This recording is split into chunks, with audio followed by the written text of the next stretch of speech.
Hey, this is Sean, And this is Colin, and you're on BackstageAxxess.com. where the real show begins.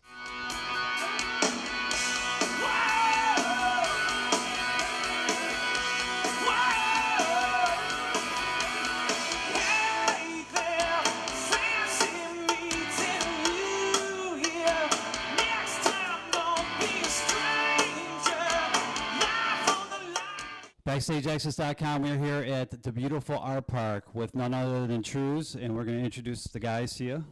Hey, I'm Sean. And I'm Colin. And we're lucky to have these guys here. They're playing their third year in a row at Artpark. Third year, guys. Are you guys taking up residency here or what? I hope so. I love playing here. It's such a beautiful backdrop, and it's a great outdoor gig, man. And the gorge he was just referring to is right behind us. And do you guys actually get to walk around before you do the gig and check it out? Yeah, that's what we'd do, like hanging out before sound check and stuff. Just walk around the grounds and take it all in. And maybe even kind of walk down here with your guitars and play to the fishies a little bit. It's just inspiration. It's a beautiful site here at good old Artpark. What's the best part about playing like a venue like this? Because obviously you guys do a lot of sheds and a lot of outdoor stuff and clubs and stuff. What's the best thing about playing something like this? Playing outdoor gigs brings a whole bunch of different variables. A lot of our most magical performances have been outdoors. Just for some reason between the weather and the elements and the people, it's just there's a good energy out there, and it can make for some of our best performances. The band just released their fourth studio record, Hope and Ruin. Congratulations on that. It's a great record. What does a band, what avenue do you guys take to make like a record? What goes into like a Trews record? Well, this time around it was really, it was just a natural, attempt, I guess. It was, we went out to the bathhouse, or the Bat House out in Bath, Ontario. And stayed out there for a month and a half with Gord Sinclair, the bass player from the Hip. Right. And yeah, we basically just lived out there during the summer and, just drank beers and came up with ideas and ate and slept music and worked at the record together. So it was a cohesive effort and had a lot of fun. And you guys did a little bit different avenue with this record. Your brother John Angus actually co-produced this. Yeah. Was that something that was planned? Did you guys want a little bit more input with this? Yeah. We've been lucky enough in the past that the producers have allowed us to have quite a bit of input, but he kind of produced our acoustic album that we put out, Friends and Total Strangers, and we were happy with that. And he wanted to take a shot at producing our own stuff, and he just kind of, he was the most interested in doing that. I'm like, I'm a bit too distracted. Like once the idea is done, I kind of just want to go out and play basketball. Right. Sorry. even though I'm terrible at basketball. No, it's just that they had hockey for you guys. They had a basketball whatever. court there, anyway, or they had a basketball net. Right.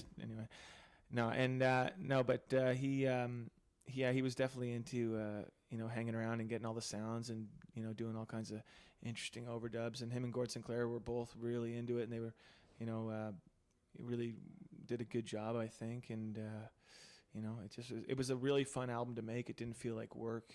It was just kind of songs that we had at the time.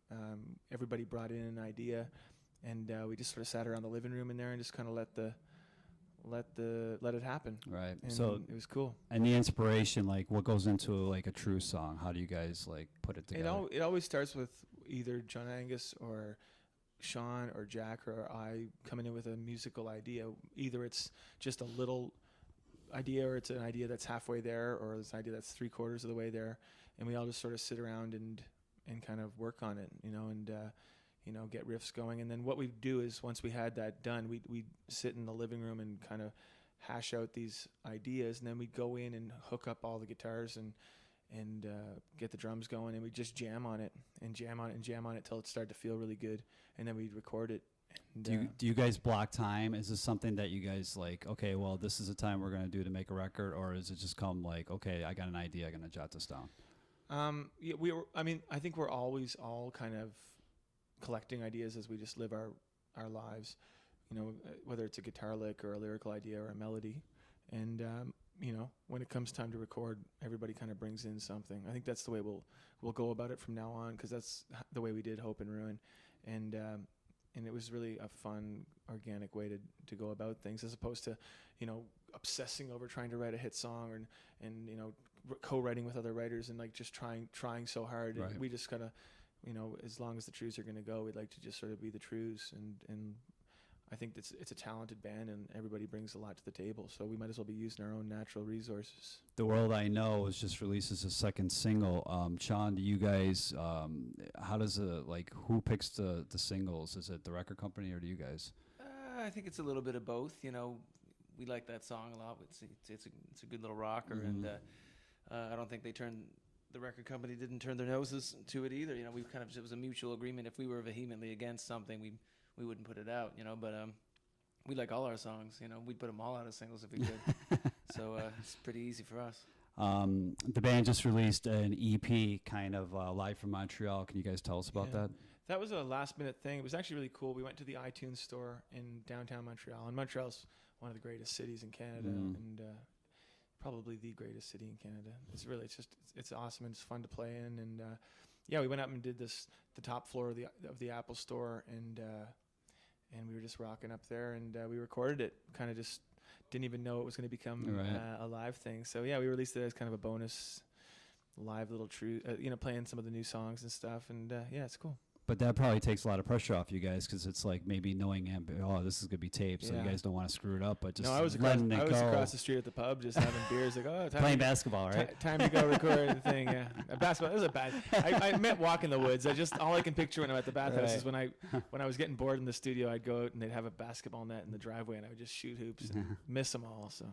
And I don't know if everybody out there has known these guys have been around for a while and shared the stage with such legendary acts as Rolling Stones, Kid Rock, Robert Plant, Kiss. Out of all the major bands that you guys shared the stage with, who was the most fun that you guys really dug and had a good time with? We really dug all of them. I mean, I love touring with Robert Plant. I loved opening for Kiss. They put on a great show, and we just got off the road with Kid Rock, and he was really awesome. And I mean, I really dug his set every night. I mean, I find like he made us kind of step up as a live act. I didn't even, not to sound like I'm boasting, but sometimes everybody says, "Oh, you're such a great live act. You're such a great live act." And stuff. We're just thinking, "Oh, we're just good. Who cares?" You know, it's like we'll just keep doing it. But watching Kid every night, we're like, "Wow, he's better." And then he would tape our sets every night. And so he could watch him backstage, because he's too big of a celebrity to kind of be coming out and poking his head, and everybody will notice him. But he'd be backstage watching it on DVD. So we get a copy of our DVD every night, and we'd watch our set driving to the next town, and we were just like watching it. Everybody in the band was watching it and be like, "Oh, you know, the tempo's it's too quick here, and we're holding back too much here, and I'm flat here." And as opposed to relying on the subjective fan, we kind of got very objective, and it was really helpful. I would recommend it to any band. That's actually very interesting. Yeah. These guys just won 2 East Coast Music Awards for DVD of the Year and Fans Choice of the Year. What do you guys think of like these award shows? You know, there's so many of them out there, and whatnot. They're fine, you know, but we don't really ever think that, oh, cool, we got that award. That's the way it is. You know, it's like, oh, maybe we are the best band this year. You know, it's like it's always been the same for us. If they want to give us an award, then great. But we haven't done anything different from the very beginning. You know, we probably won't from here on in. And if they want to throw our awards our way, that's great. You know, we appreciate them. But, you know, I don't know if it's the most accurate way to judge a band. The value of or to judge a band, exactly. Yeah, but sure. I mean, we'll take them. You know, if it gets some press. Right, and then rock and roll. There's some free drinks involved. We're right, free swag at the awards, right? No, we don't want the swag. Just alcohol. Drinks. Making videos. Do you guys still feel that's like an integral part of selling a band, or do you guys feel it's kind of like, you just do it? I think with YouTube now and stuff, and there's so much to watch. And I mean, it's still fun to make a video, and it's like, you know, you try to do something that you think is cool and suits the song. I mean, I don't know. I mean, I remember when we first started out, like having a video on Much Music was like, oh my God, that almost like, it was like the medium was the message. It was like, okay, you're the Trews. Oh, now you're the Trews on Much Music. Right. So everybody's gonna come out and see it. You know. Right. I mean, I don't know if that works as much anymore. I mean, like I watch Much Music from time to time, and I mean, I don't see many videos being played on there anyway. And by the way, Much Music for the U.S. fans and Europe fans, that is the MTV of Canada, and just like MTV here, they don't really play videos anymore, right? Yeah, exactly. Shame on them. Yes. 2011. What can the fans out there expect from the Trews? Touring and touring and touring. I mean, we're living in a whole different world than even we started in for bands. I think it's a good time. I think bands have all the freedom in the world to do anything they want creatively, and they have the vehicle to put that out to their fans. I mean, people can just watch you for free on YouTube, and if you have something you think's really cool, then record it in your bedroom and put it out and see if people take to it. Try to get the word around. I mean, it's all about word of mouth. I mean, the other night I went to a Woody Allen movie called Midnight in Paris, and Woody Allen's got a great reputation. He's an amazing director. Yep. I love everything he's done, but this is maybe my favorite thing he's ever done.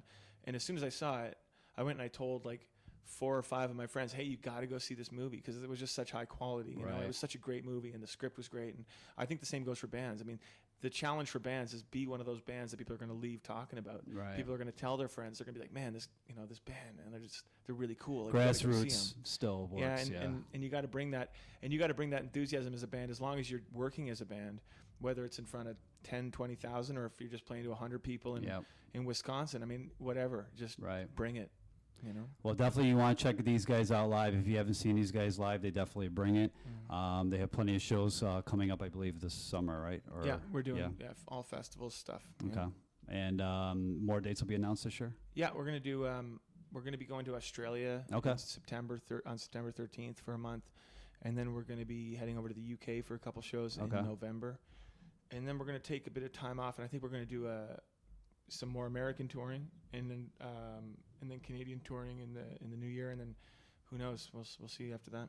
These guys will be out on the road. Definitely want to check it out when they come to your town, and go to the Trews on thetruthmusic.com. Trewsmusic.com and check these guys out. We're on Facebook and Twitter and whatever other social the new networking. Thing, yes, Face Twitter and Twitter book. Yeah.